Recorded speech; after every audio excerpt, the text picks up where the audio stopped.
All right. So, I get the very great pleasure of introducing some of my favourite poets for doing this.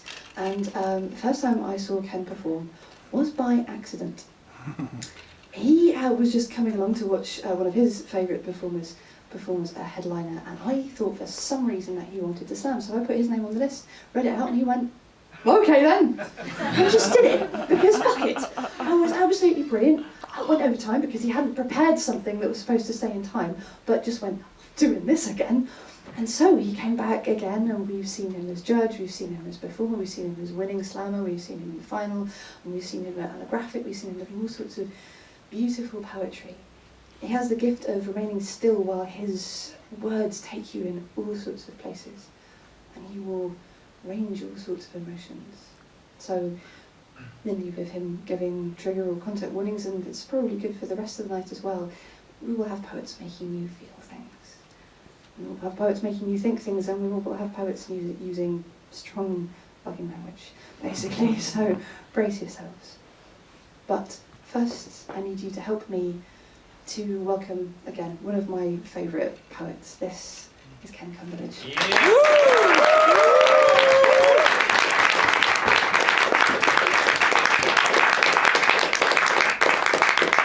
Thank you. Well, I don't know so much about keeping still in this first one, we'll see.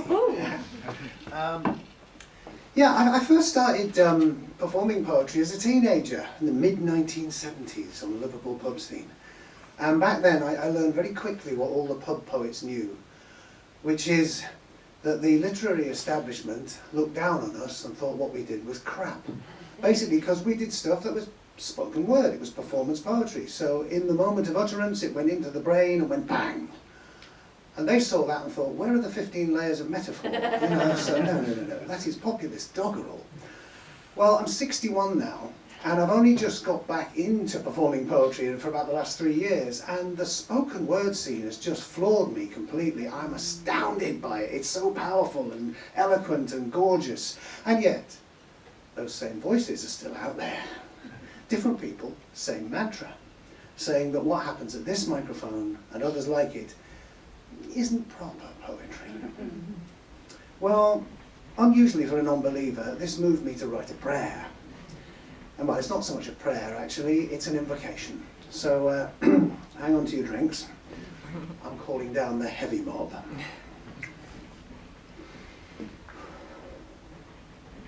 Mighty Phoebus! Saraswati! Fair Euterpe! Calliope! Polyhymnia! Erato! Bragi! Aengus! Saint Columba!